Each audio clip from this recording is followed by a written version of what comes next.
আমাদেরকে আমাদের আল্লাহ দুনিয়া ছাড়তে বলে নাই, আখিরাত ভুলতে বলে নাই, দুনিয়া বাদ দিতে বলে নাই। আল্লাহ ওয়ালা তানসা নাসিবাকা মিনাদ দুনিয়া, আল্লাহ বলছে বান্দা দুনিয়া ভুলে যেও না। আমি বাজার, ব্যবসা, হাট ঘাট, চাকরি, ক্ষেত খামার, স্ত্রী, সন্তান, ঘর পরিবার, ঘুম, আহার, নিদ্রা, আমি কোনোটাই বাদ দিতে বলি নাই বান্দা, ছাড়তে বলি নাই। আমি আল্লাহ তোমাদের জিন্দিগি বানাইছি দুইটা, একটা হলো দুনিয়া আর একটা হলো আখিরাত। দুনিয়া তুমি কর্ম করবা আর আখিরাতের জন্য আমল করবা। দুনিয়া কর্ম, আখিরাত তোমার ধর্ম। দুনিয়ার জন্য করবা কর্ম, আখিরাতের জন্য করবা ধর্ম। তো ধর্ম এবং কর্ম, কর্ম এবং ধর্ম মিলবে, তোমার গন্তব্য জান্নাতি হবে। তাইলে এখন হুজুর একটা আশ্চর্য সুন্দর কথা কইছে যে আল্লাহ বলছে বান্দা দুনিয়া তোমার কর্ম, আখিরাতের জন্য তোমার ধর্ম। কিন্তু আখিরাত লম্বা সময়, দুনিয়া স্বল্প সময়। নবীজি সাল্লাল্লাহু আলাইহি সাল্লাম বলছেন একটা সাগরের মধ্যে যদি কেউ নিজের আঙ্গুল সুবায়, ভিজায়, তো আঙ্গুলের অগ্রভাগে যেটুকু পানি, এইটুকুই হলো দুনিয়া, আর সাগরের বাকিটা পানি আখিরাত। তাইলে আখিরাত লম্বা না দুনিয়া লম্বা বলেন? কিন্তু মজার বিষয় হলো লম্বা হলো আখিরাত, স্বল্প হলো দুনিয়া। কিন্তু আল্লাহ তাআলা আমার হায়াত, আমার সময় স্বল্প দুনিয়ার জন্যই দিছেন বেশি, আর অনন্তকালের আখিরাতের জন্য আমল চাইছেন অল্প অল্প। সকাল 6টা বাজে 4 রাকাত ফজরের নামাজ, তাহলে 10 মিনিটের বিষয়। আবার দুপুর 1:30টা বাজে 10 রাকাত জোহরের নামাজ, 20 মিনিটের সময়। তাইলে ধরে নিলাম সকাল 6টার পরে 7টা, 8টা, 9টা, 10টা, 11টা, 12টা, 1টা, প্রায় 7.5 ঘন্টা পরে আবার 20 মিনিট। তাহলে সকালের 10 মিনিট আর দুপুরের 20 মিনিট, এই হলো 30 মিনিট মনে করেন আখিরাতের জন্য, আর 7.5 ঘন্টা আমার দুনিয়ার কর্মের জন্য। তাহলে স্বল্প সময়ের দুনিয়ার জন্য আমারে সুযোগ দিলেন বেশি, অনন্তকালের আখিরাতের জন্য আমলের জন্য চাইলেন আমার কাছে অল্প সময়। এটাও আল্লাহর জন্য আমরা দেব না? এটা ইনসাফ হইল? এটা বিবেকের দাবি হইল ভাইয়া? অতএব আমি অনুরোধ করছি, মেহেরবানি করে আমরা ভাবতে শিখি। আরে এই বাচ্চা লাগাই দিলেন কেন আপনারা, আবার নামাই দিলেন কেন? তাইলে শেষ, আমার কথা শেষ, আর অল্প একটু কথা। তাইলে আমি বলতে চাচ্ছি, আমরা যদি বুদ্ধিমান হইতাম তাইলে দুনিয়া আমাদের সুন্দরী চলে, আখিরাত সাথে নিলে দুনিয়া লস হয় না। আখিরাত সাথে নিলে 5 ওয়াক্ত নামাজ যদি কেউ মজবুত সিদ্ধান্ত নেয়, এটা কঠিন কিছু না। হালাল উপার্জনের কেউ সিদ্ধান্ত নিলে এটা কঠিন কিছু না। চরিত্র হেফাজতের সিদ্ধান্ত নিলে খোদার কসম এটা কিছুই না। আল্লাহ তাআলা হাদিসে কুদসিতে আছে, ওয়াদা দিছে, কেউ যদি আমি আল্লাহর ভয়ে চোখ হেফাজত করে, আমি তার দিলের মধ্যে ইমানের এমন স্বাদ দেব যে নগদ ইমানের মজা সে পাইতে থাকবে। খোদার কসম, এটা হাদিস। মান তারাকাহা মাখাফাতি আবদালতুহু ঈমানান ইয়াজিদু হালাওয়াতাহু ফি কলবি। তাহলে গুনাহ ছেড়ে দিলে, আল্লাহকে মেনে নিলে, আল্লাহর ইবাদত করিলে খুব কঠিন কিছু না, খুব কঠিন কিছু না। এই জন্য প্রিয় ভাই আমার, বাপ আমার, এই শেষ বেলায় আমি এই অনুরোধটাই করতে চাই, আমরা যদি বুঝি আখিরাত আমাদের জিন্দেগি, পরকালের জন্যই আমাদের প্রস্তুতি, আল্লাহর কথা হচ্ছে, কোরআনের কথা হচ্ছে, ওলামায়ে কেরাম নসিহত করতেছেন, এই সময়ও যদি আমার দিল আন্তরিক না হয় তো আর হবে কখন? আর হবে কখন? কোরআনুল কারীমের মধ্যে আছে, আল্লাহ তাআলা বলেন, ফাবিআইয়ি হাদিসিন বা'দাহু ইউমিনুন। আল্লাহ তাআলা বলেন, বান্দা এই কোরআনের চাইতে দামি আর কোন কথা বললে তুমি বিশ্বাস করতা? তুমি বলো। আল্লাহ নিজে জানতে চাচ্ছে আমাদের কাছে। ফাবিআইয়ি হাদিস, 23টা বছর আমি আল্লাহ কোরআন নাজিল করলাম, সর্বশ্রেষ্ঠ ফেরেশতাকে দিয়ে নাজিল করলাম, জিবরাইল, সর্বশ্রেষ্ঠ রাসূলের কাছে নাজিল করলাম, 23 বছর নাজিল করলাম, 30 পারা কোরআন নাজিল করলাম। আল্লাহ তাআলা জানতে চাচ্ছে আমাদের কাছে, বান্দা বলো না এরপরে এর চাইতে দামি আর কোন কথা বললে তুমি ঈমান আনতা, বিশ্বাস করতা, মেনে নিতা? তুমি বলো, তুমি বলো। এজন্য কোরআনুল কারীমের প্রতি আন্তরিক হওয়া, আল্লাহর কথার প্রতি সর্বোচ্চ মনোযোগী হওয়া, এটা আল্লাহর আদেশ, কোরআন শরীফের আদেশ এটা। ওয়া ইদা কুরিআল কুরআনু ফাসতামিউ লাহু ওয়া আনসিতু লাআল্লাকুম তুরহামুন। আল্লাহ তাআলা কোরআনে বলছে যখন কোরআন পড়া হয় তখন তোমরা ফাসতামিউ লাহু মনোযোগ দিয়ে শোনো এবং ওয়া আনসিতু চুপ থাকো, লাআল্লাকুম তুরহামুন অবশ্যই তোমাদের উপরে রহমত বর্ষিত হবে। তাইলে দোস্ত এটা জরুরি, একজনই শুনুক আমার কোনো অসুবিধা নাই, কিন্তু মনোযোগ দিয়ে শুনুক। গাফেল কোনোদিন লাভবান হয় না। এই খামখেয়ালি করতেছে, কেন হাসে কেন কাঁদে। এখন মনে করেন রাত 11টা বাজে, এখন এত রাত্রে বুট খাওয়ার কি যুক্তিকতা না? কথার কথা, ইনসাফ করে বলেন ভাইয়া, মস্কারি করো না, ভাবতে শেখো। একটা বিবেক কি বলে রাত 11টা বাজে, এটা কি যৌক্তিকতা হইতে পারে? আল্লাহর কথার প্রতি খামখেয়ালি, এই অপদার্থই থেকে যায়। এই জীবনেও কোনোদিন জিন্দেগি সুন্দর হয় না, গাফেলের জীবন কখনোই সুন্দর হয় না। এই খামখেয়ালি আর কি, অবহেলা। কোরআন শরীফে আছে আল্লাহ তাআলা স্পষ্ট বলছেন যত লোক জাহান্নামী হবে, সমস্ত জাহান্নামী ব্যক্তির একত্রিত পরিচয় আল্লাহ বলছেন উলাইকা হুমুল গাফিলুন, এরা মূলত গাফেল। এজন্য ভাইয়া বুট বাদামও খাইও না। আমার কথা হলো অল্প সময় দিল দিয়ে আন্তরিকতা নিয়ে নিজের ভালো নিজের কল্যাণের জন্য আল্লাহর কথা শুনলে বরকত হবে, আল্লাহর কথা শুনলে বরকত হবে। লাআল্লাকুম তুরহামুন, আল্লাহ বলছে মনোযোগ দিলে, চুপ থাকলে আমি আল্লাহ তোমাদের উপরে রহমত বর্ষণ করব, রহমত বর্ষণ করব। কোরআন শরীফে আছে স্পষ্ট ওমান আযলামু মিম্মান দুক্কিরা বিআয়াতি রাব্বিহি সুম্মা আ'রাযা আনহা। তার চাইতে বড় জালেম পাপী আর কেউ হইতে পারে না, যার সামনে আল্লাহর কোরআন তেলাওয়াত করা হয় অথচ সে তার থেকে বিমুখ, অমনোযোগী। খোদার কসম আল্লাহ বলছে সে সবচেয়ে বড় জালেম।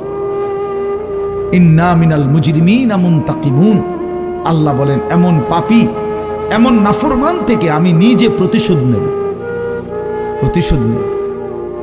তার মানে জীবনভর আল্লাহ তাআলা এটা ওয়াদা দিয়ে রাখছে, আমার কথার প্রতি অবজ্ঞা করলা তোমার প্রতিশোধ আমি নেব, তোমার বরবাদি তুমি দেখবা নিশ্চয়। এই জন্য আমরা আন্তরিক হওয়া চাই আল্লাহর কথার প্রতি। কোরআনুল কারীমের মধ্যে আছে তাকশাইরু মিনহু জুলুদুল্লাযীনা ইয়াখশাউনা রাব্বাহুম। আল্লাহ পাক নিজে বলছে কোরআনুল কারীমের বৈশিষ্ট্য, কোরআন যখন মুমিন শুনবে তো যাদের কলিজার ভিতরে আল্লাহর ভয় আছে তাদের শরীরের চামড়া পশম সহ দাঁড়িয়ে যাবে, শিহরে উঠবে শরীর, সারা দেহের চামড়া নড়ে উঠবে। আল্লাহর কোরআনের বৈশিষ্ট্য এটা। হাদিসের মধ্যে আছে আল্লাহর নবী সাল্লাল্লাহু আলাইহি সাল্লাম হযরত আব্দুল্লাহ ইবনে মাসউদ বলছেন আমি নবীজির সামনে কোরআন পড়ে শুনাইলাম, নবীজিকে শুনাইছেন উনি। তিনি বলেন আমি 40 আয়াত একটানা নবীজির সামনে তেলাওয়াত করলাম মাথা নিচের দিকে নামাইয়া। 40 আয়াত পড়ার পর নবীজি আমাকে বললেন হাসবুকাল আন, এখন থামো। এই লাল শার্ট, এই যে খুঁটির মধ্যে হেলান দিয়ে আছো তুমি সরো এখান থেকে, ফালতু কোথাকার বেটা, ফাইজলামি করো কেন এখানে? তোমারে তো বাধ্য করে নাই কেউ, ফাইজলামি না থামলে বাইরে যাও। মস্কারি করে অনেকে আছে এমন গাদ্দার যে হুজুর আমি কোনোদিন কারো কথা শুনি না, আপনি বললে হবে কি? কথা বুঝেন না? সাবধান ভাইয়া, আমার কোনো আপত্তি নাই, তুমি চলে যাও, কোনো সমস্যা নাই। গাফেলকে বলে কোনো দরকারই নাই আমার, কিন্তু আল্লাহর কথার প্রতি মনোযোগী হইতে হবে। প্রতি ঘন্টা আমারও, প্রতি ঘন্টা আপনারও, প্রত্যেক মিনিট আমারও, প্রত্যেক মিনিট আপনারও। যে হায়াত আপনার যায় সেই হায়াত আমারও যায়, প্রত্যেক সেকেন্ড আমারও যায় আপনারও যায়। এক বুজুর্গকে আমরা কিতাবে পড়ছি, কিমাতুজ জামান ইনদাল উলামা, একটা প্রসিদ্ধ আরবি কিতাব আছে, ওলামায়ে কেরামের নিকট সময়ের মূল্য। ওই বইতে আছে এক বুজুর্গকে এক ব্যক্তি আইসা বলছে, হযরত আপনার সাথে আমি একটু কথা বলতে চাচ্ছি। হযরত বললেন, কোনো দ্বীনি মাসআলা? বললেন, না, এমনিই একটু কথা বলবো। উনি বলছেন, তাহলে তুমি সূর্যকে যেটুকু সময় তুমি কথা বলবো ওইটুকুর জন্য থামায় রাখো। কসম, আমরা কিতাবে পড়ছি। উনি বলছে, তুমি সূর্যকে থামায় রাখো, যেটুকু সময় তুমি আমার সাথে কথা বলবা ওইটুকু সময়ের জন্য যদি তুমি সূর্যের গতি থামায় রাখতে পারো তাহলে কথা বলতে পারো, নাই তো আমার এইটুকু সময় তুমি নষ্ট করার কোনো অধিকার রাখো না। এই 20 মিনিট তো আমার সময়, তুমি আমার সেই 20 মিনিট নষ্ট করবা কেন? এই আধা ঘন্টা তো আমার টাইম, তুমি আমার হায়াতের আধা ঘন্টা নষ্ট করবা কেন? হ্যাঁ, প্রয়োজনীয় মাসআলা হলে বলতা, শুধু শুধু কথা, শুধু শুধু কি জামা এটা জাফানি টরে কত দিয়া লইছেন? 260 টাকা। 220 টাকা দিয়া সিল্লাইয়া বেছে। হ্যাঁ, আমারে কইতে নেই কয় গজ লাগবে নিয়ে। হ্যাঁ, আমার পরিচিত কত দোকান আছে। হ্যাঁ, এই মানে এই বলতেছে এটার উপরে বেডার এটা সিলাইয়া আজকে 3 মাস হয়ে গেছে, ওই জামাটা পরে হে এখন 220 টাকা দিয়ে কাপড় কিনে। এগুলা অপ্রয়োজনীয় কথা না, বেহুদা কথা, অনর্থক কথা। এই জন্য দোস্ত ভাইয়া, জিন্দিগি এত গাফিল হইতে নাই। সারাক্ষণই খামখেয়ালি, হাসি মজাক ঠাট্টা, এত মাতাল, এত পাগল, এত প্রতিবন্ধী।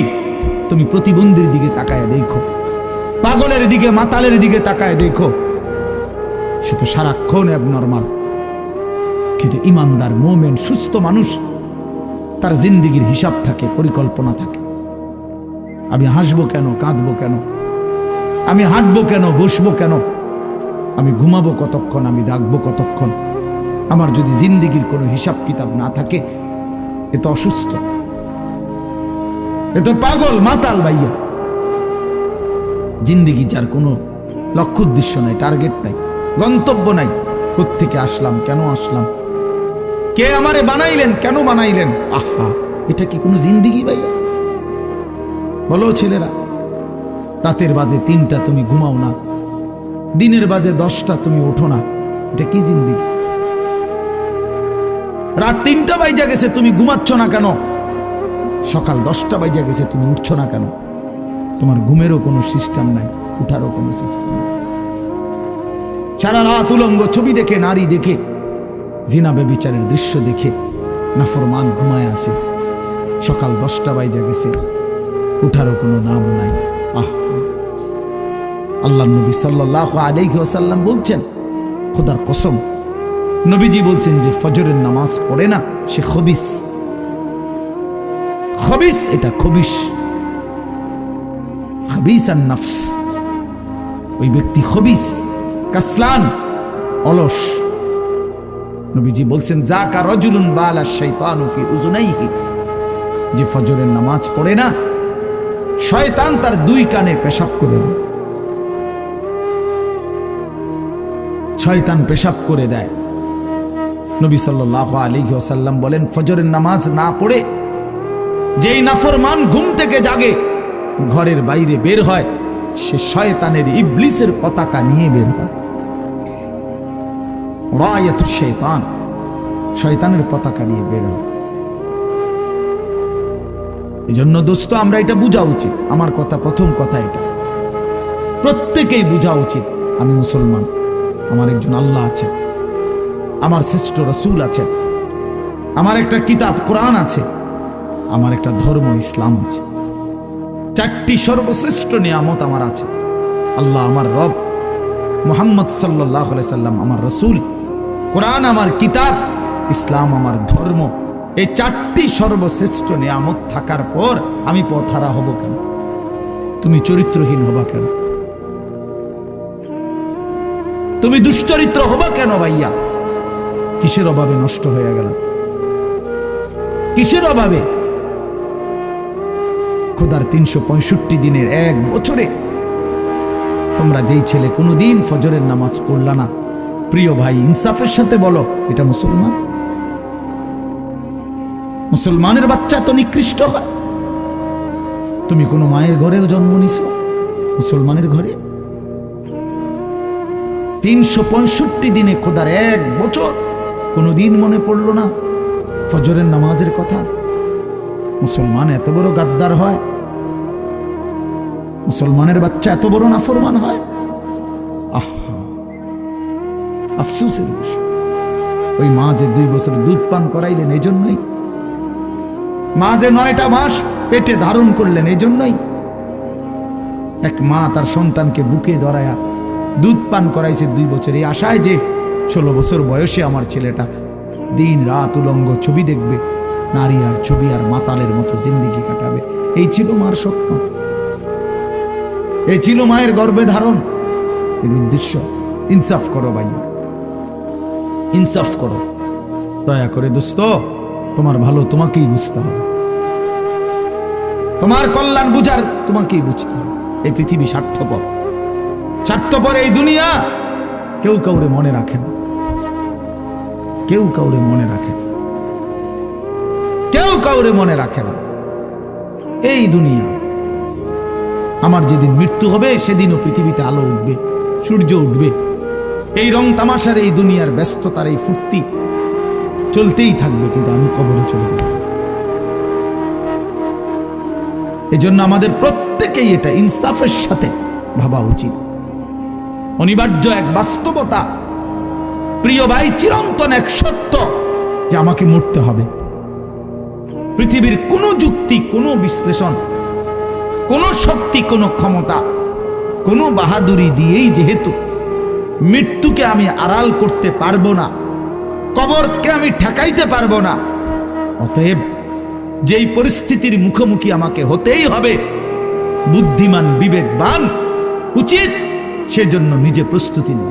যেহেতু কবরে যেতেই হবে আমাকে, কোনো যুক্তি নাই বলে আমি বুঝি নাই, না না বুঝলেও মরে যাবে, খেয়াল না করলেও মরে যাবে, হাসলেও মরণ, কাঁদলেও মরণ। সুখের অট্টালিকাতেও মৃত্যু হয়, জীর্ণ কুঠির কুড়ে ঘরেও মৃত্যু হয়। জীবনে যে কোনোদিন সুখ দেখে নাই সেও মরে যাবে, জীবনে যে কোনোদিন দুঃখ দেখে নাই সেও মরে যাবে। তাহলে ভাইয়া বাপ, যে মৃত্যু আমাকে বরণ করতেই হবে, যেই কবরে আমাকে যেতেই হবে, কোনো ফাঁক ফুক নাই, কোনো সাইড নাই, তাহলে তার জন্য প্রস্তুতি নেওয়া, তার জন্য বাবা যে সেখানে আমার কি হবে, সেখানে আমাকে কি করতে হবে, খোদার কসম এতটুকু বিবেক বুদ্ধি খাটানো, এটা একটা সুস্থ মানুষের দাবি, সুস্থতার দাবি, এটা ইনসাফের দাবি, বিবেকের দাবি। এতটুকু বিবেক যদি কাজ না করে, ধরে নিতে হবে তার আকলই নাই, দিমাগই নাই, দিমাগই নাই। এজন্য কুরআনুল কারীমে আল্লাহ তাআলা বলছে, নাফরমানের দিল আছে কিন্তু কিছুই বোঝে না, নাফরমানের কান আছে শোনে না, চোখ আছে দেখে না। এজন্য আল্লাহ তাআলা বলছেন, উলাইকা কাল আনআম, নাফরমান এক ধরনের জানোয়ার। প্রত্যেক পাপী হলো এক ধরনের জানোয়ার, নাফরমান জানোয়ার বেটা।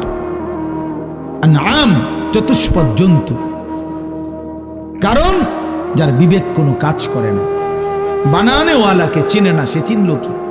সৃষ্টিকর্তাকেই যে বোঝে না, খোদার কসম সে কিছুই বোঝে না, কিছুই বোঝে না। যার আল্লাহ নাই তার কিছুই নাই। আল্লাহকে হারিয়ে সব পেলেও কিছু পায় না, আল্লাহকে পেয়ে সব হারালেও কিছুই হারায় না। জুতু মেরা তু সব মেরা। আমি এই জন্য অনুরোধ করছি, আলহামদুলিল্লাহ যথেষ্ট বয়ান হয়েছে। আমরা রাত গভীরে ইনসাফের সাথে এই যে কয়জন আমরা বসছি, প্রত্যেকের কাছে আমার কথা এটা, আমরা ভাবা উচিত। ইস্তাফতি কালবাক, নবী সাল্লাল্লাহু আলাইহি ওয়াসাল্লাম বলছেন, তোমার দিলকে প্রশ্ন করো, তোমার বিবেককে জিজ্ঞেস করো। এমনটাই হওয়া উচিত মুসলমান। তোমার বিবেক কি বলে? একটা ছেলে বেনামাজি, তুমি আইসা দাঁড়াইয়া বলো, ভাইয়া 1 মিনিট তুমি মাইক ধরে বলো, মুসলমান এমনই হওয়া উচিত। তুমি দোস্ত তোমার ধর্মের ব্যাপারে একটা লাইন বলো, তুমি বলো তোমার ধর্মের ব্যাপারে তুমি 1 লাইন বলো। তোমার রসুলকে এভাবে প্রত্যাখ্যান করা উচিত? কোনদিন তোমার চুল নবী সাহাবী আউলিয়াদের মতো হবে না। কোনদিন তোমার জামা পোশাক নবী সাহাবী আউলিয়াদের মতো হবে না। কোনদিন তোমার চলাফেরা সাজগোজ নবী সাহাবী আউলিয়াদের মতো হবে না কোনদিন। তাহলে কি যোগ্যতায়, কি কারণে আমরা মুসলমান? যাদের কপালে সেজদা নাই, তুমি কিভাবে মুসলমান? যার লেবাসে পোশাকে ইসলামের কোনো চিহ্ন নাই, তুমি কোন যুক্তিতে মুসলমান ভাইয়া? কোন যুক্তিতে মুসলমান? আল্লাহ নবী সাল্লাল্লাহু আলাইহি ওয়াসাল্লাম বলছেন, ফারকু মা বাইনানা ওয়া বাইনাল কুফরি আস-সালাহ। আমাদের মাঝে আর কাফেরের মাঝে পার্থক্য নামাজ। নামাজ মুমিন আর কাফেরের পার্থক্য করে। এটা কি মুসলমান না বেঈমান? এটার প্রমাণের চিহ্ন খোদার কসম ভোটার আইডি কার্ড না, জন্ম নিবন্ধন সনদ নয়, সেজদা। সেজদা এই কপাল দুনিয়ার কোনো কাজে ব্যবহার হয় না। পৃথিবীর কোনো উপার্জনের জন্য কপাল লাগে না। চাকরি, ব্যবসা, ক্ষেত খামার, অটো, সিএনজি, ফসল, দেশ বিদেশ। ভাইয়া ইনসাফের সাথে ভাইবা দেখো, বাবারাও ভেবে দেখেন, এই কপাল কোনো উপার্জনের কাজে ব্যবহার হয় না। উপার্জনের কাজে হাত ব্যবহার হয়, পাও ব্যবহার হয়, মেধা ব্যবহার হয়, যোগ্যতা ব্যবহার হয়। কপাল কোনো কামাই রোজগারের জন্য ব্যবহার হয় না। কপাল রব্বে করিম বানাইছেন শুধু সেজদার জন্য, শুধু সেজদার জন্য, শুধু সেজদার জন্য, শুধু সেজদার জন্য। এই জন্য যে কপালে সেজদা নাই ওইটা মানুষের বাচ্চা না। যে কপালে সেজদা নাই ওটা মুসলমানের বাচ্চা না, এটা মানুষের বাচ্চা না। যে জিন্দিগি সেজদাবিহীন জিন্দিগি, ওইটা জন্তু জানোয়ারের জিন্দিগি। কোরআন শরীফে আছে, কোরআন শরীফ স্পষ্ট আছে, সূরা আরাফের মধ্যে আছে। আল্লাহ বলছেন, ওয়াত্তাবা হাওয়াহু ফামাসালুহু কামাসালিল কালব। প্রিয় বন্ধু শুনো মিয়া, আল্লাহ বলছে মনের ইচ্ছা মতো যে চলে, মনের চাহিদার যে অনুসরণ করে। কেন নামাজ পড়ো না? তোমার মন চাইছে দেখে পড়ো না। কেন সারা রাত নারী দেখলা, ছবি দেখলা সারা দিন? তোমার মন চাইছে দেখে। কেন তুমি পেশাব পায়খানার পরে ঢিলা কুলুক টয়লেট পেপার পাক পবিত্র ঠিক মতো হও না? কেন? তোমার মন চাইছে দেখে। কেন তোমার জবানে একবারও তোমার মালিকের নাম উচ্চারণ হয় না? তোমার মন চাইছে। এই জন্য তুমি যা ইচ্ছা তাই করতেছ, কেউ তোমারে বাধা দিচ্ছে না। আল্লাহর কসম, আল্লাহ কোরআনে বলছে, এই যে মনের ইচ্ছা মতো যে চলে, ওয়াত্তাবা হাওয়াহু, যে তার মনের চাহিদার অনুসরণ করে, ফামাসালুহু কামাসালিল কালব।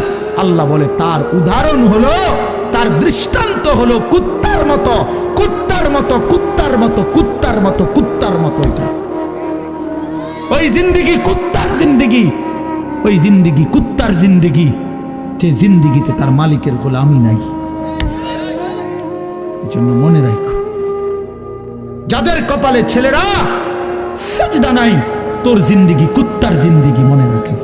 আমার নাম মনে রাখিস, আমি বলছি, আমার নাম আনিসুর রহমান। আমার নাম মনে রেখো। ওই জীবন কুত্তার জীবন, যে জীবনে সেজদা নাই। ওই জিন্দিগি জানোয়ারের জীবন, যে জীবনে মালিকের গোলামি নাই, আল্লাহর নাফরমানি যে জীবন। কেন সেজদা দিবা না? তুমি মানুষ না? তুমি জানোয়ার? তুমি কুকুর? তুমি বিড়াল? তুমি শূকর? তুমি সেজদা দিবা না কেন? তুমি এক পবিত্র মায়ের ঘরে জন্ম নিছ, তুমি এক ইমানদারের সন্তান, তুমি কেন সেজদা দিবা না? বলুন বাপ, আপনারা যারা বাবা আছেন, আপনাদের কাছে আপনারা বুঝাপড়া করেন। মুসলমান যদি হয়ে থাকেন, বুঝাপড়া করেন নিজের ছেলের ব্যাপারে।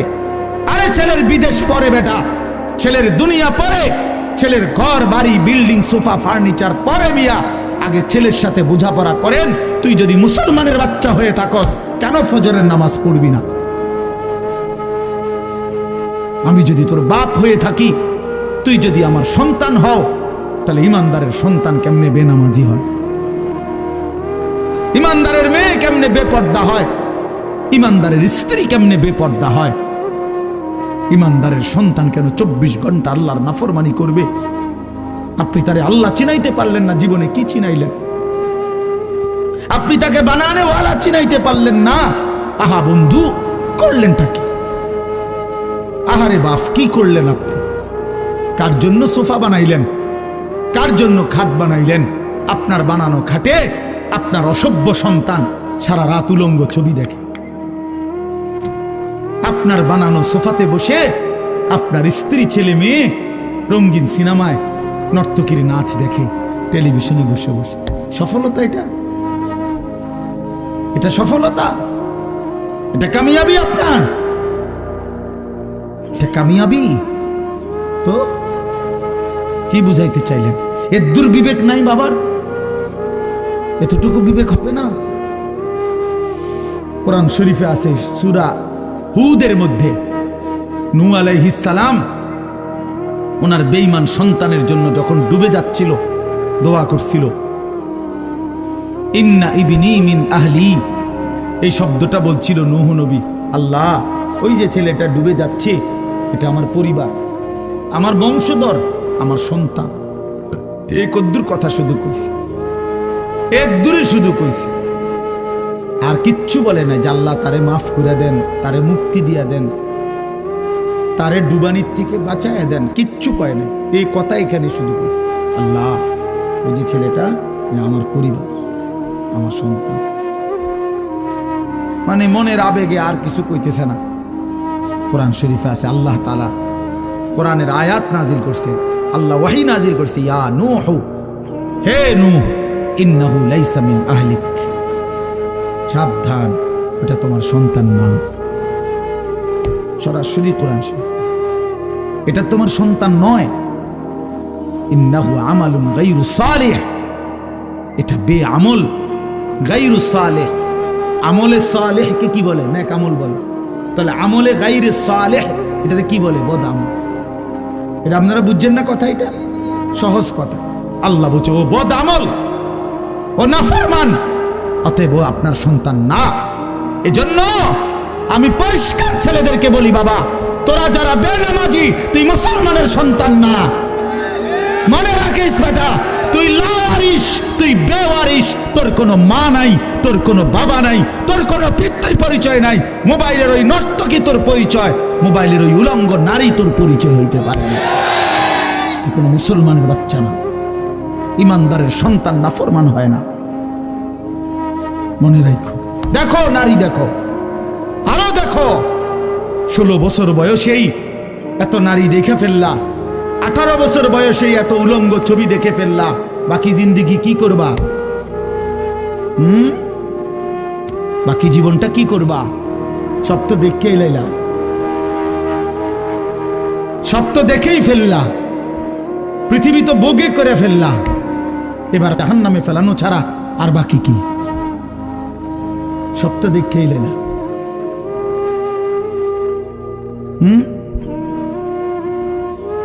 হালাল স্ত্রীর ভালোবাসা তো আর মিলবে না, পবিত্র স্ত্রী তো আর মিলবে না। আল্লাহ কোরআনে ওয়াদা দিছে, যেই পুরুষ খবিস, অসৎ চরিত্রের, আল্লাহর ওয়াদা তার স্ত্রীও মিলবে খবিস। কি আয়াত? আল খাবিসাতু লিল খাবিসিন ওয়াল খাবিসুনা লিল খাবিসাত। সরাসরি কোরআন শরীফের আয়াত। বন্ধু মনে রাখো, আমি ডেইলি বলি, রাস্তার বেডি আর মোবাইলের বেডি আর বাস্তবতার বিবি এক কথা না। রাস্তার নারী 2 নম্বর হইলে তোমার সমস্যা নাই, মোবাইলের নর্তকী 3 নম্বর হইলেও তোমার সমস্যা নাই। তোমার বউ যদি 2 নম্বর হয়, চরিত্রহীন হয়, তুমি বুঝবা দুনিয়া কারে বলে। তোমার হায়াতই তখন হয়ে যাবে জাহান্নামের টুকরা। এজন্য প্রিয় সন্তান মনে রাখো, এত অল্প বয়সে এত নষ্ট হইও না, এত কম বয়সে এত চরিত্রহীন হইও না, এত চালাক ভাইব না নিজেরে, এত চালাক ভাইব না, এত বুদ্ধিমান মনে করো না। তোমরা তোমরা অনেক চালাক মনে করতেছো নিজেরে। কেন? বাপে কিছু কয় না, মায়ে কিছু বলে না। আহা, আমি আজকেও বলছি সাদ ভাই, আমি আমার জীবনের সবচেয়ে আশ্চর্য লাগে, আহারে একটা ছেলের 18 বছর বয়স, এক ওয়াক্ত নামাজ পড়ে না, সারাদিন মোবাইল, চুলের বাহার, সারাদিন বন্ধুদের আড্ডায় শেষ। একটা মা, আপন মা, বাপ, আত্মীয় স্বজন, পাড়া পড়শি কেউ তারে কদ্দুর ডাকে না।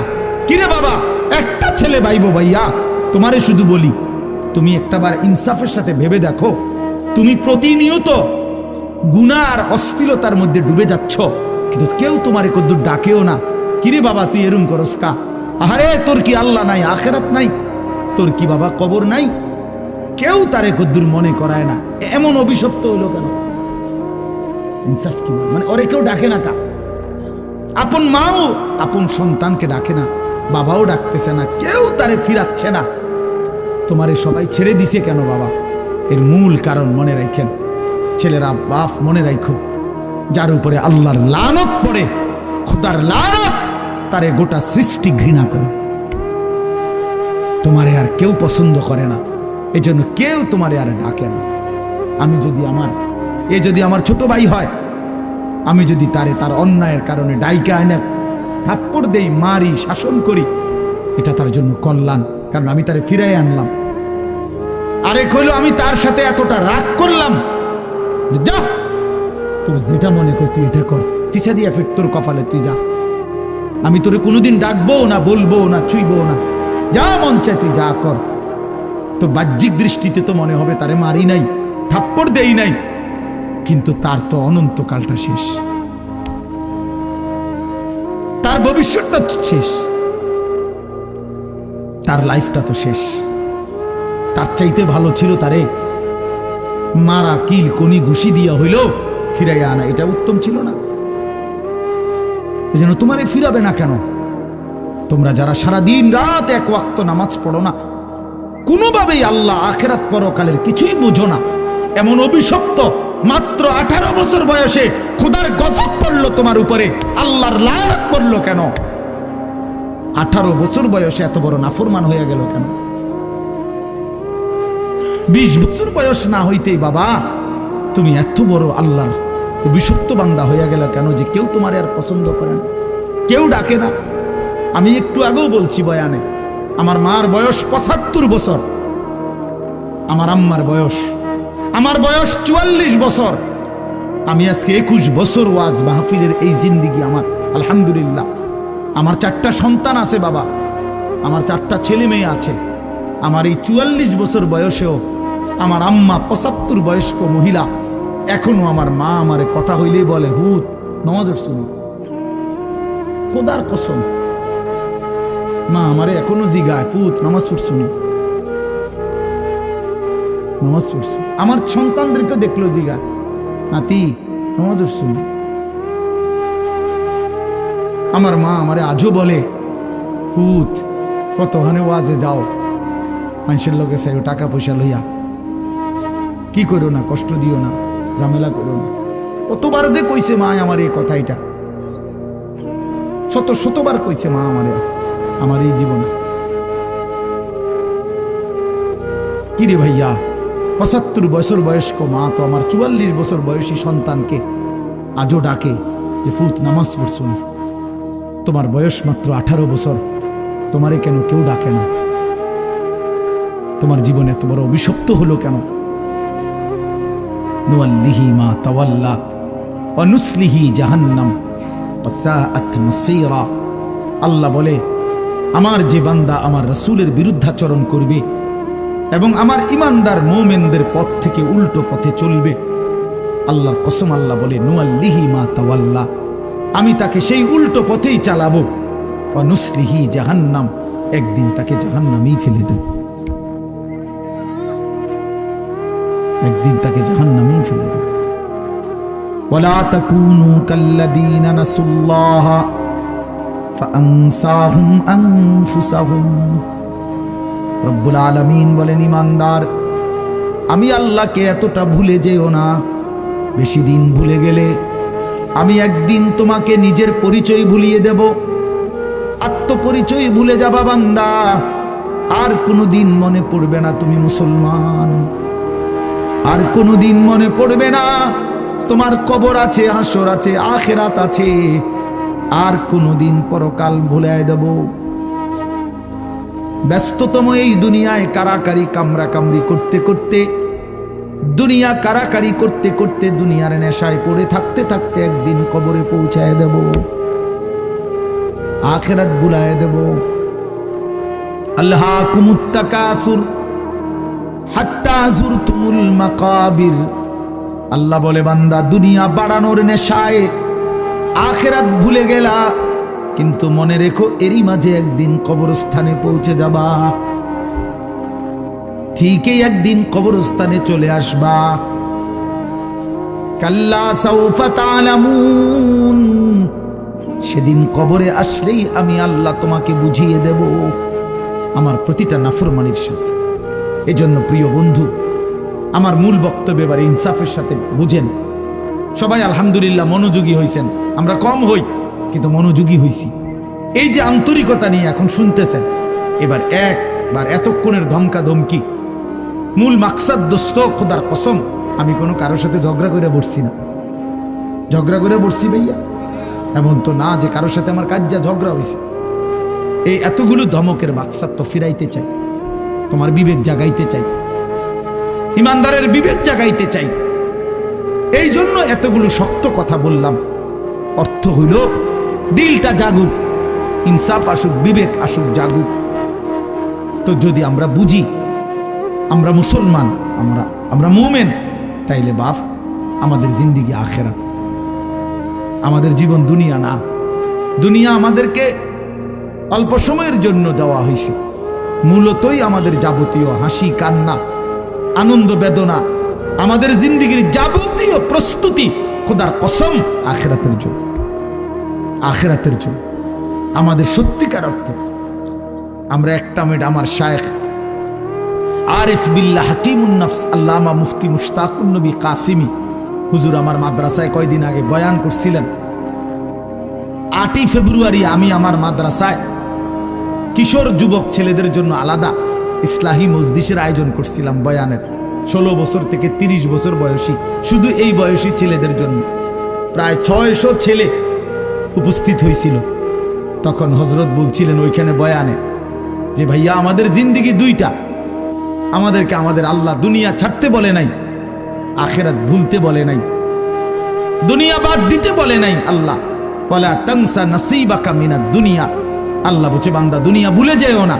আমি বাজার ব্যবসা হাট ঘাট চাকরি ক্ষেত খামার স্ত্রী সন্তান ঘর পরিবার ঘুম আহার নিদ্রা আমি কোনোটাই বাদ দিতে বলি নাই বান্দা, ছাড়তে বলি নাই।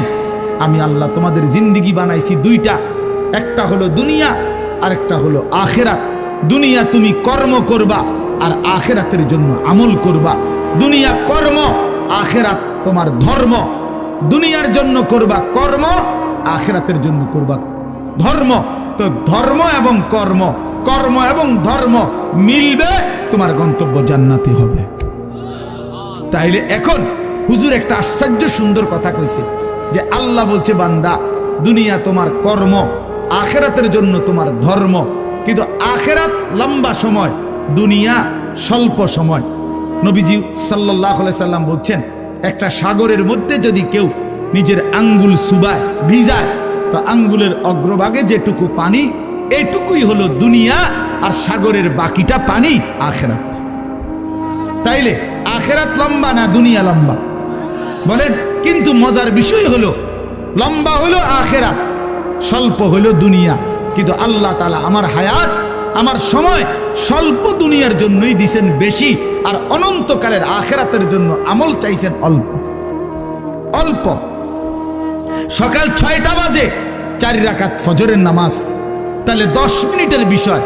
আবার দুপুর 1:30টা বাজে 10 রাকাত জোহরের নামাজ, 20 মিনিটের সময়। তাইলে ধরে নিলাম সকাল 6টার পরে 7টা 8টা 9টা 10টা 11টা 12টা 1টা, প্রায় 7.5 ঘন্টা পরে আবার 20 মিনিট। তাহলে সকালের 10 মিনিট আর দুপুরের 20 মিনিট, এই হলো 30 মিনিট মনে করেন আখিরাতের জন্য, আর 7.5 ঘন্টা আমার দুনিয়ার কর্মের জন্য। তাহলে স্বল্প সময়ের দুনিয়ার জন্য আমারে সুযোগ দিলেন বেশি, অনন্তকালের আখিরাতের জন্য আমলের জন্য চাইলেন আমার কাছে অল্প সময়। এটাও আল্লাহর জন্য আমরা দেব না? এটা ইনসাফ হইল? এটা বিবেকের দাবি হইল ভাইয়া। অতএব আমি অনুরোধ করছি, মেহেরবানি করে আমরা ভাবতে শিখি। আরে এই বাচ্চা লাগাই দিলেন কেন আপনারা, আবার নামাই দিলেন কেন? তাইলে শেষ, আমার কথা শেষ, আর অল্প একটু কথা। তাইলে আমি বলতে চাচ্ছি, আমরা যদি বুদ্ধিমান হইতাম তাইলে দুনিয়া আমাদের সুন্দরী চলে, আখেরাত সাথে নিলে দুনিয়া লস হয় না। আখেরাত সাথে নিলে 5 ওয়াক্ত নামাজ যদি কেউ মজবুত সিদ্ধান্ত নেয়, এটা কঠিন কিছু না। হালাল উপার্জনের কেউ সিদ্ধান্ত নিলে এটা কঠিন কিছু না। চরিত্র হেফাজতের সিদ্ধান্ত নিলে খোদার কসম এটা কিছুই না। আল্লাহ তাআলা হাদিসে কুদসিতে আছে, ওয়াদা দিছে, কেউ যদি আমি আল্লাহর ভয়ে চোখ হেফাজত করে, আমি তার দিলের মধ্যে ইমানের এমন স্বাদ দেব যে নগদ ইমানের মজা সে পাইতে থাকবে।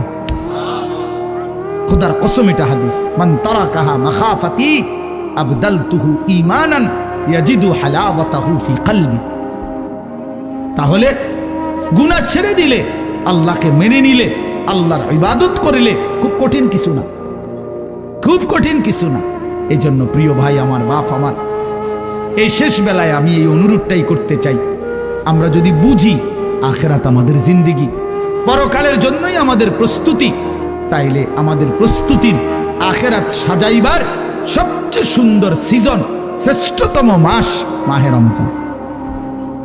মাহে রমজান আমাদের সামনে একদম মুখোমুখি, শাহরু রমাদান, রমজান মাস।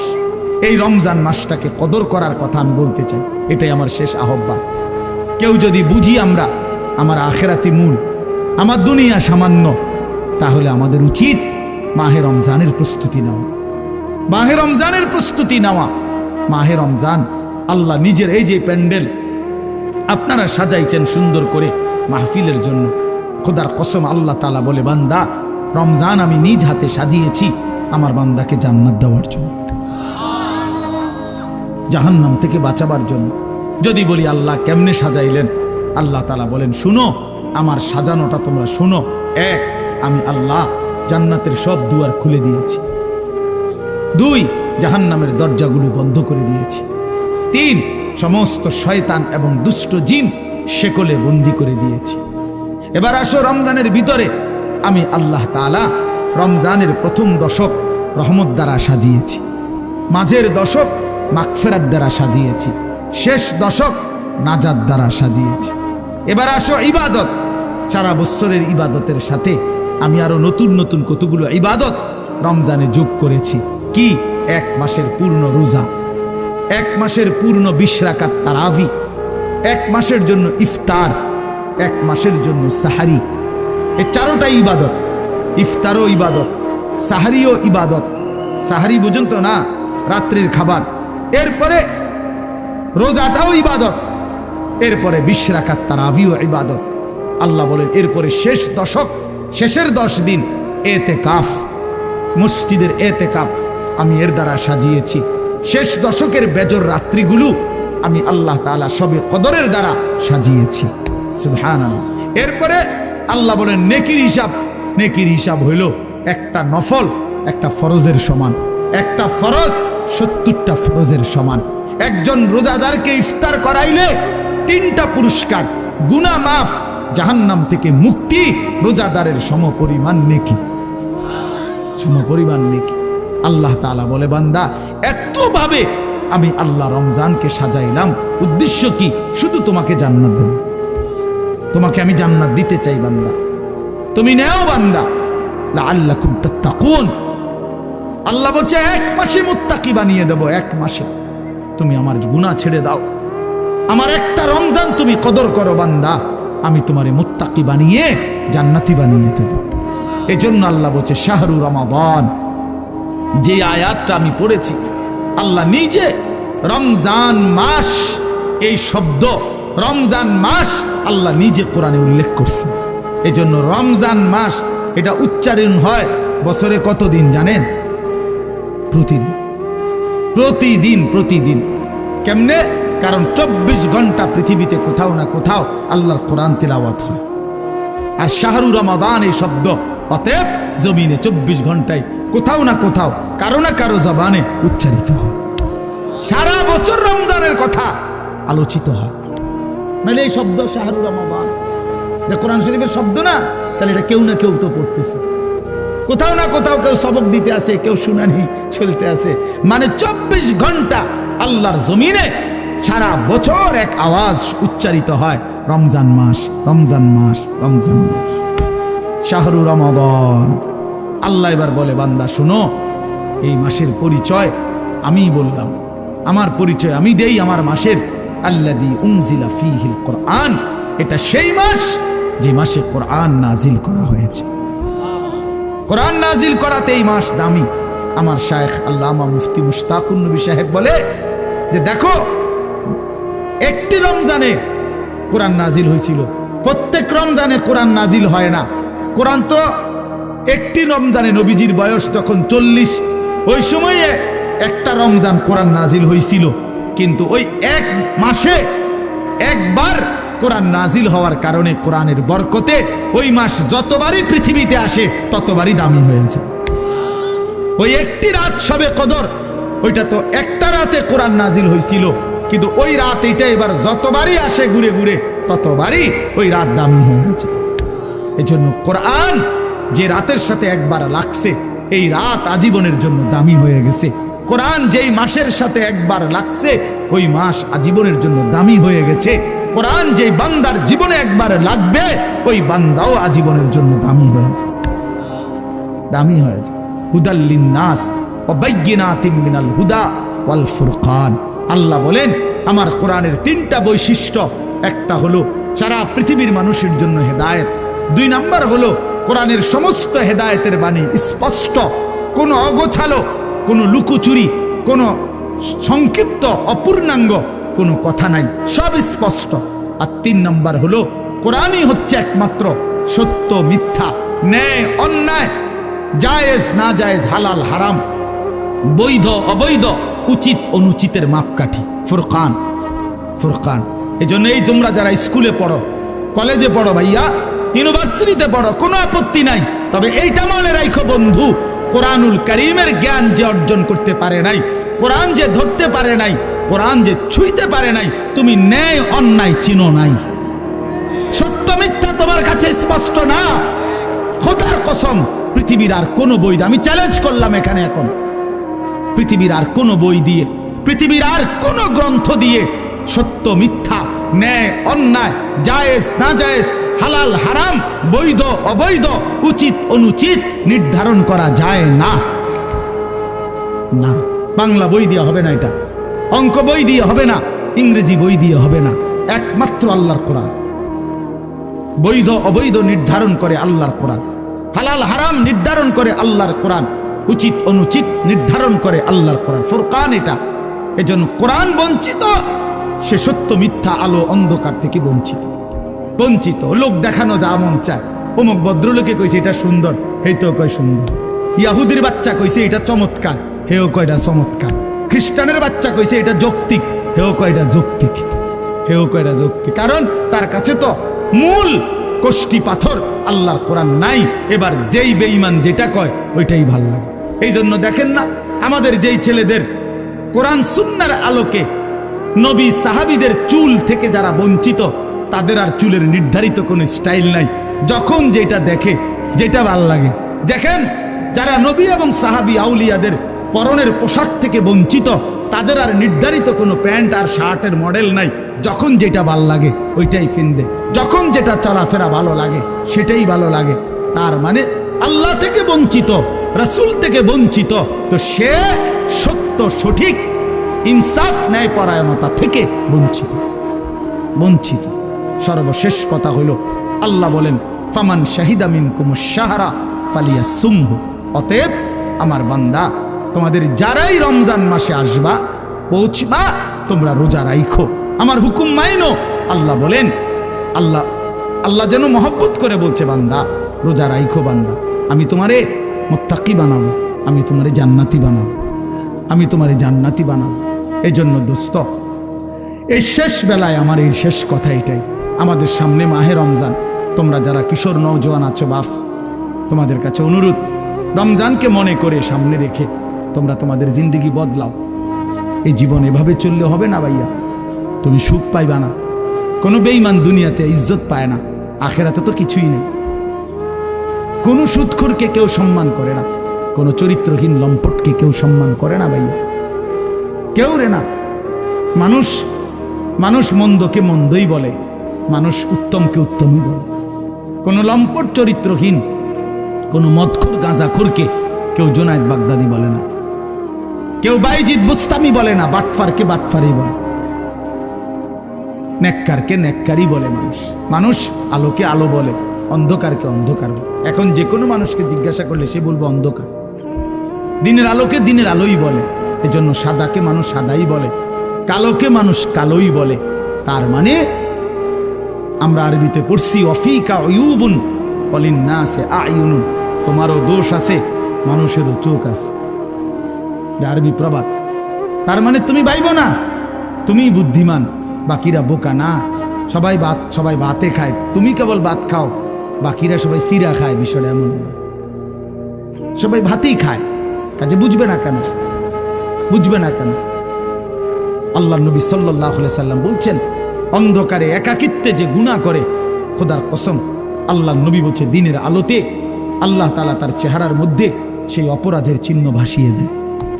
এজন্য মানুষ দেখলেই কয় নাফরমানি তো করছে, গাঁজা তো খাইছে, নেশা তো করছে গোপন কোনো জায়গায়, কিন্তু বাইরে হইলে মানুষ চেহারার দিকে তাকাইলেই বলে, দেখতেই বোঝা যায় ফুটটা খোর,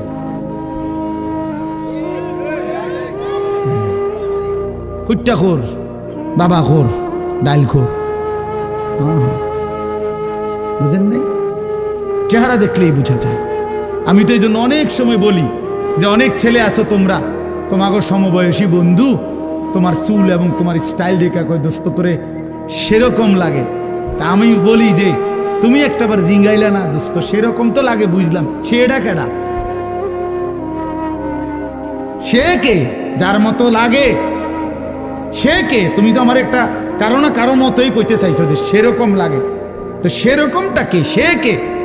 তাইলে দেখবা সে কইব দোস্ত তোমারে ফুট্টাখোর বাবাখোরের মতো লাগে, তোমারে ডাইলখোর নেশাখোরের মতো লাগে, ইয়াবাখোর লম্পটের মতো লাগে বেটা। এজন্য দুশ্চরিত্রকে কেউ ইজ্জত করে না, বেহায়া নারীকে কেউ সম্মান করে না। কোন বেপর্দা নারীকে দেখে রাস্তার কোন লম্পট, কোন বখাটে দুশ্চরিত্র মানুষ যারা নারীকে দেখে, বেহায়া বেপর্দা নারীকে, তাকে নিয়ে কেউ রাবেয়া বসরির কল্পনা করে না,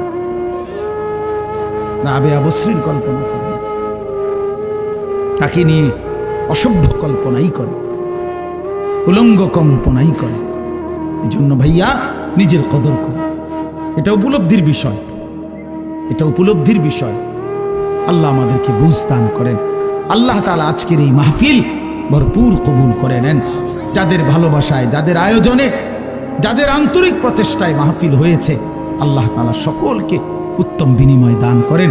আগামী দিনেও আল্লাহ তাআলা এই মাহফিলকে কায়েম দায়েম করে দেন। আমরা সবাই রমজানকে কদর করব তো ইনশাআল্লাহ, বলেন ইনশাআল্লাহ।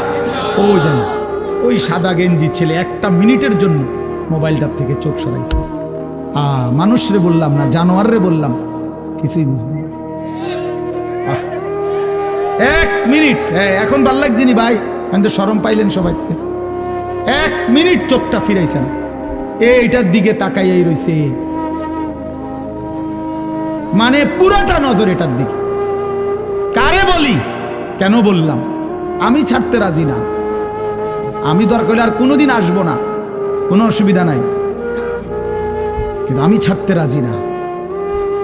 আমি জিন্দিগির কঠিন সিদ্ধান্ত নিয়েই বয়ান করি, আমার নওজোয়ান বদলাইতে হবে, আমার সিদ্ধান্ত এটা, আমার নওজোয়ান বদলাইতেই হবে। কেন এতগুলো আবেদন, এতক্ষণ ধরে অনুরোধ, কোনো কানে লাগলো না, কোনো কানে লাগলো না? এটা কেমন কথা বলেন?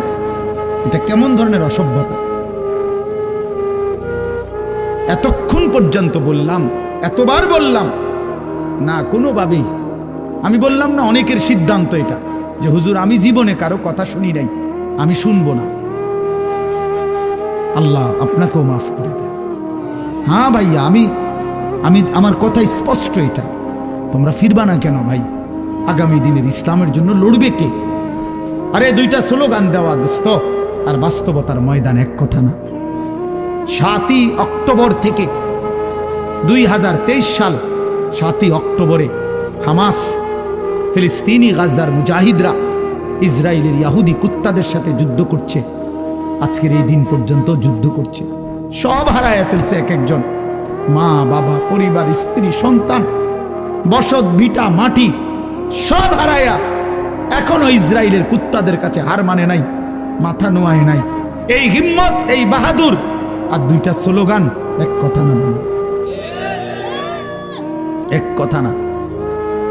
আফগানের মুজাহিদরা একবার গোটা রাশিয়া না, সোভিয়েত ইউনিয়নের বিরুদ্ধে যুদ্ধ করছে এক টানা। সোভিয়েত ইউনিয়ন তখন রাশিয়া সহ আশপাশের অসংখ্য দেশ নিয়ে একসাথে ছিল, জোট সোভিয়েত ইউনিয়ন। ওদের সাথে একবার যুদ্ধ করে রাশিয়াকে, সোভিয়েত ইউনিয়নকে তছনছ করে ভাঙ্গা খান খান করে দিছে। রাশিয়া পরাজিত হয়েছে, সুপার পাওয়ার ছিল। এরপরে আবার আফগানের মুজাহিদরা আবার এই আমেরিকা সহ এই ইউরোপের সাথে যুদ্ধ করে আবারও এই তালেবান যুদ্ধ করে বিজয় লাভ করছে। অতএব লাগাতার যুদ্ধ করছে, লাগাতার কত শহীদ, কত রক্ত, কত খুন ঝরেছে, কিন্তু তারা ময়দান ছাড়ে নাই।